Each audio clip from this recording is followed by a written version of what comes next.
11월 29일 오늘도 주님의 은혜가 함께하는 귀한 삶이 되시기를 바랍니다. 연말입니다. 1년을 정리하고 다시 1년을 계획할 때에 주님의 주권이 하나님의 인도하심이 함께하는 삶이 되시기를 바랍니다.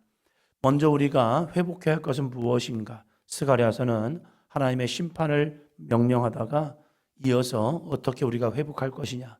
우리의 회복은 어디에 있느냐?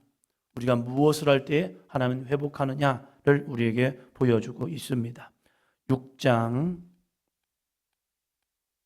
12절입니다. 6장 12절. 말하여 이르기를 만군의 여호와께서 이같이 말씀하시되 보라 싹이라 이름하는 사람이 자기 곳에서 돋아나서 여호와의 전을 건축하리라. 아멘. 하나님의 전을 건축하는 것, 하나님의 성전이 무너졌고 다시 하나님의 성전을 짓는 것, 아브라함이 하나님의 부르심에 순종하여 나아가면서 아브라함이 거하는 곳곳마다 한 것이 있습니다. 아브라함이 여호와의 전을 만듭니다. 여호와께 제단을 쌓고 거기서 하나님께 번제를 드립니다. 그리고 거기서 성경이 이렇게 말합니다. 아브라함이 여호와의 이름을 부르더라. 여호와의 제단을 쌓는 것, 하나님의 성전을 짓는 것은 다른 목적이 아닙니다. 거기서 하나님의 이름을 부르면서 하나님을 찾고 하나님을 만나고 그 속에 하나님이 함께함을 통하여서 아브라함이 거하는 곳곳마다 복의 통로가 됩니다. 하나님께서 솔로몬을 통하여 여호와의 성전을 지켜 하시면서 명령하신 게 있습니다. 말씀하신 게 있죠. 내가 이곳에 나의 눈과 나의 귀를 두겠다. 내 이름을 두고 이곳에서 기도하고 여호와를 찾는 자에게 내가 만나 줄 것이다. 여호와의 성전의 의미는 하나님과의 만남입니다. 근데 그 만남을 통하여 무엇이 이루어지느냐? 하나님의 말씀이 그곳에서 선포되고 그곳에서 이루어지고 있다는 겁니다. 그러면 이 성전의 거룩한 의미는 하나님과의 만남과 하나님의 말씀이 선포되고 그 말씀을 순종하는 백성들이 거기서 하나님의 말씀을 듣고 나아갈 때에 그들을 통하여 세계 모든 민족 위에 뛰어난 백성으로 되었고, 그럼 자기들만 그렇게 살아가느냐? 그게 아니죠. 너희를 통하여 모든 민족이 복을 받으리라. 이게 하나님의 거룩한 성전의 의미거든요.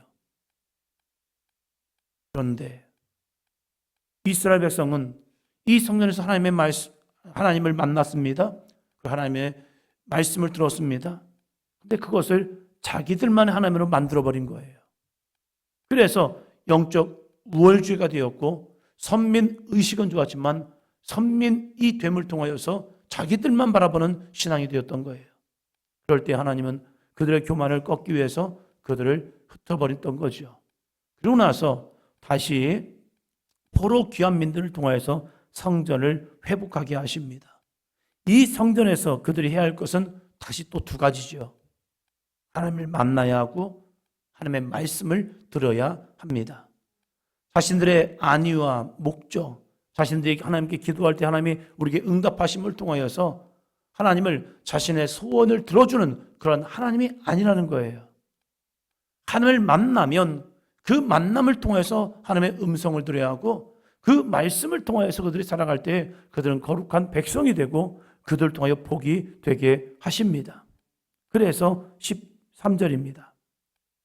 그가 여호와의 전을 건축하고 영광도 얻고 그 자리에 앉아서 다스릴 것이요 또 제사장들이 자기 자리에 있으리니 이 둘 사이에 평화의 의논이 있으리라 하셨다 하고, 여호와의 전을 건축하면 영광을 얻게 됩니다. 그 자리에 앉아서 다스림을 하게 됩니다. 또한 제사장이 자기 자리에 있으리니 하나님께 예배를 드리고 하나님께 영광을 드림을 통해서 그들에게 영적인 권세, 생육, 땅의 충만, 땅을 정복하고 그리고 모든 생물을 다스리는 거룩한 은혜의 삶이 회복하시겠다는 거죠. 그러면 그 회복을 입은 백성들은 어떻게 살아가야 합니까? 7장 8절입니다. 9절. 7장 9절. 만군의 여호와가 이같이 말하여 이르시기를 너희는 진실한 재판을 행하며 서로 인애와 긍휼을 베풀며. 아멘. 하나님이 주신 거룩한 은혜, 거룩한 권위, 거룩한 축복을 통하여서 해야 할 것은 너희는 진실한 재판을 행하며 서로 인애와 긍휼을 베풀며라고 말합니다. 진실한 재판, 하나님의 말씀에 순종하여 사리 사욕을 취하는 것이 아니라 하나님의 거룩한 공의와 정의를 행하는 삶, 이것이 선민 이스라엘의 삶이 되어야 합니다. 다윗 시대에 무려 120만의 군대를 가지고 있습니다. 120만, 그것은 상상할 수 없는 군대입니다. 이익은 일본을 의식하면서 10만 양병설을 이야기했습니다. 이 조선이라는 나라를 지키기 위해서는 10만의 군인이 있어야 합니다. 그렇지 아니하면 외세의 침략 속에 우리가 속수무책이 됩니다. 최소 10만의 군대를 만들어야 합니다. 에이, 설마 일본이 쳐들어오겠어? 저들이 뭐가 있다고 쳐들어와. 그런데 그 군대를 만들지 못함을 통해서 임진왜란을 통하여 이 나라가 쑥대밭이 되어버리죠. 그것이 불과 우리나라 역사 속에서 500년이 안 돼요. 그러나 이스라엘 군대가 1000년 전, 3000년 전에 120만의 군대를 가지고 있다는 겁니다. 120만의 군대를 가지고 있으면 전 세계를 제패해도 충분한 군대입니다. 그런데 이런 군대가 있음에도 불구하고 하나님께서 그 막강한 힘이 있음에도 불구하고 너희는 여기에서 여기까지, 안에서 브엘세바까지 너희의 영토가 될 거야. 아니, 그 막강한 힘이 아프리카, 유럽, 아시아로 나가지 아니하고 어쩌면 그 좁디 좁은 가나안 땅에 한정시켜 놓으십니다. 다윗과 솔로몬 시대에 아니 우리는 이러한 힘이 있는데 왜 굳이? 그런데 하나님의 명령 속에 그들은 순종합니다.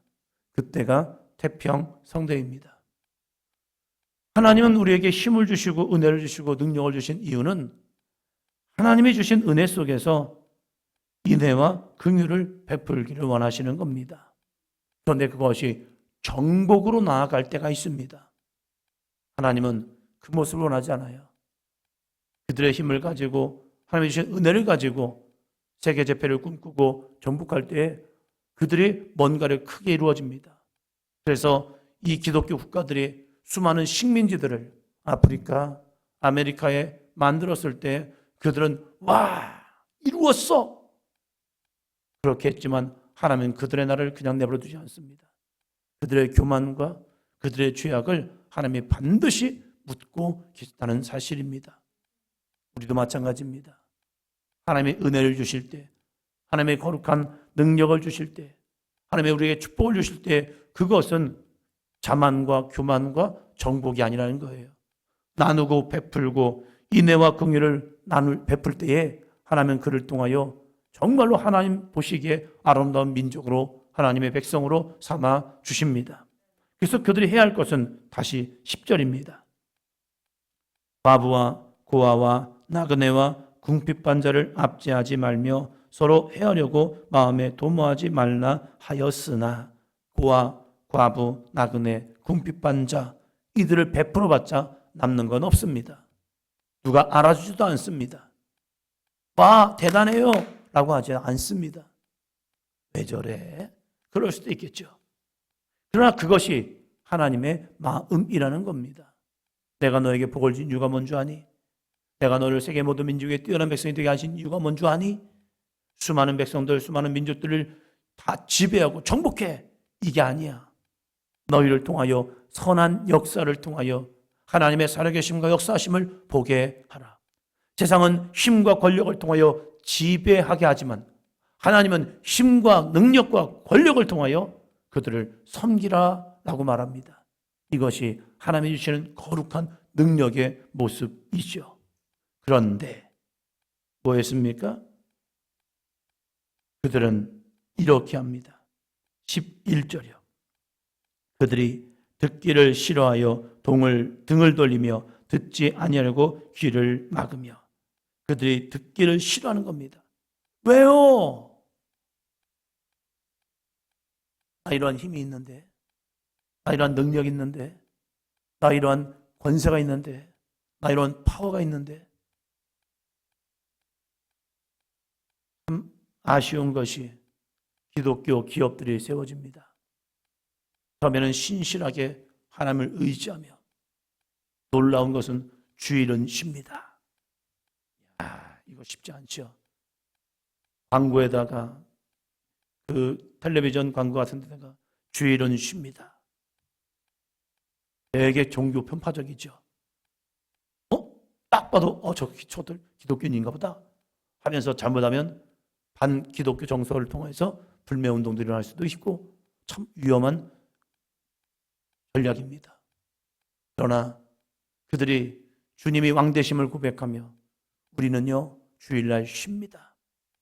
이 모습으로 나갈 때에 하나님이 그들의 기업을 정말로 복 주시더라고요. 근데 이 복이 어느 순간에 자기 자만이 되고 교만이 되는 경우가 있더라고요. 그래서 처음 마음을 잃어버리고 어떻게 하면 더 큰 기업, 어떻게 하면 더 많은 힘을 가질 수 있을까?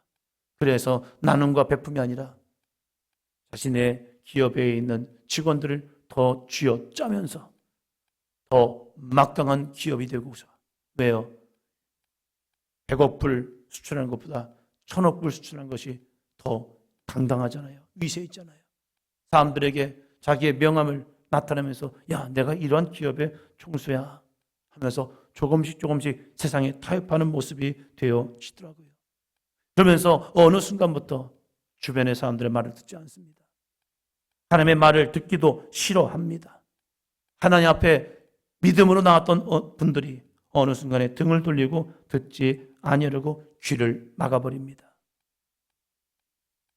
되게 위험한 시간이 된 거죠.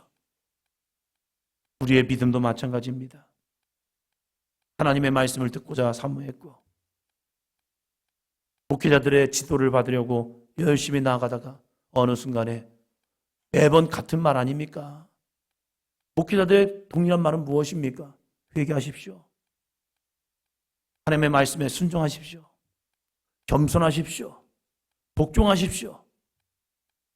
목회자의 말들은 거의 동일해요. 그런데 어느 순간에 나도 알아요. 계속된 반복된 말이 어느 순간부터는 듣기를 싫어합니다. 이제는 등을 돌려버립니다. 그리고 이제는 귀도 막아버려요. 됐어요. 알았어요. 됐어요. 그러면서 들으려 하지 않습니다. 영적으로 가장 위험한 순간입니다. 그리고 또 이렇게 말합니다. 12절이요. 그 마음을 금강석 같게 하여 율법과 만군의 여호와가 그의 영으로 옛 선지자들을 통하여 전한 말을 듣지 아니하므로 큰 진노가 만군의 여호와께로부터 나왔도다. 아멘. 마음을 금강석 같게 하여라고 합니다. 금강석. 광물 중에 가장 단단한 것이 금강석이죠. 다이아몬드. 무엇도 이것을 깰 수가 없습니다. 광석 중에 가장 견고하여서 이것과 부딪히면 금강석만이 존재하고 있다는 사실이에요. 얼마나 마음이 강팍해지고 얼마나 많이 마음이 굳어졌는지 율법과 만군의 여호와가 그의 영으로 옛 선지자를 통하여 전한 말을 하나님의 말씀이 그 말씀인 줄 알매도 불구하고 듣지 아니합니다. 우리의 심령이 이러한 심령이 되면 안 돼요. 저는 안 그래요. 유대인들이 그랬다는 겁니다. 하나님의 백성들이 그랬다는 거예요. 이방인이 그런 게 아니라 선민 이스라엘이 그랬다는 거예요. 그래서 우리가 끊임없이 싸워야 할 것은 영적 교만입니다. 사도 바울이 자기에게 씨름은, 자기 안에 죄와 싸움은 육적인 죄가 아니라 끊임없이 자기 마음속에 밀려오는 이 교만의 죄요. 사역하면 사역할수록 많은 은혜가 나타났고 많은 능력이 나타났습니다. 그 은혜와 능력이 많은 영혼들을 구원하는 통로가 되었지만 자기에게 끊임없이 밀려오는 것은 너가 최고다. 너가 최고다. 예루살렘에서는 베드로, 이방의 사도로서는 바울, 이 두 양맥이 나아갑니다. 그럴 때 얼마나 주변의 사람들이 바울을 향하여 바울, 와, 대단합니다. 바울 사도 대단합니다. 와, 베드로보다 더 나은 것 같아요. 아, 베드로는 배우지도 못했고, 진짜 무식해요. 그의 기본적인 기질 자체가 여러 가지 모습 속에서 많은 허점이 있죠. 물론 바울도 허점이 있죠. 그럼에도 불구하고 그 주변의 사람들이 얼마나 바울을 칭송했을까. 그를 이야기할 때 바울의 사역을 보면 너무 대단하죠. 또한 자신이 걸어온 길을 보면 어쩌면 이 둘을 비교해서 누가 더 나을까라고 하면 그냥 객관적인 모습에서는 베드로보다 바울이 훨씬 더. 그럼에도 불구하고 이 바울이 끊임없이 추구한 것은요, 따라합니다. 나는 날마다 죽노라. 다 죽고 싶은 것은 예수 그리스도가 자기를 통하여 빛나야 하는데 바울이라는 그 이름이 빛날까 봐, 바울이 그의 신앙 속에서 주님보다 앞설까 봐 끊임없이 나 자신을 죽이는 이 믿음. 그러기에 바울은 바울이 됩니다. 우리의 신앙 속에서도 마찬가지입니다. 하나님의 말씀이 어느 순간에 들려지지 않는다. 어느 순간에 그 말씀이 비교가 되고 그것이 내가 듣고 싶은 말씀만 들려진다. 하나님의 책망의 말씀이 내 안에 부대끼기 시작한다. 그 말씀이 어느 순간에 나도 아는데 그건 아니잖아요, 하나님. 어느 순간에 내가 하나님의 자리에 서 있다. 그건 굉장히 위험한 수준이죠. 그러면서 하나님은 이스가랴 8장에서 다시 이스라엘의 회복을 명령하십니다. 내가 이 성전을 짓는 이유가 무엇이냐? 이 성전 가운데 하나님의 말씀이 다시 회복됨을 통하여서 너희에게 이러한 은혜를 주실 것이다. 8장 3절이요. 여호와가 이같이 말하노라. 내가 시온에 들어와 예루살렘의 가운데 거하리니 예루살렘은 진리의 성읍이라 일컫겠고 만군의 여호와의 사는 성산이라 일컫게 되리라. 아멘. 예루살렘은 무슨 성읍이 되어? 진리의 성읍이라 일컫겠고 여호와의 성전은 진리의 성읍이 되어야 합니다. 진리는 무엇입니까? 하나님의 말씀이거든요. 성전에서 하나님의 말씀이 읽혀져야 하고 성전에서 하나님의 말씀이 선포되어야 하고 성전에서 하나님의 말씀이 가르쳐져야 합니다.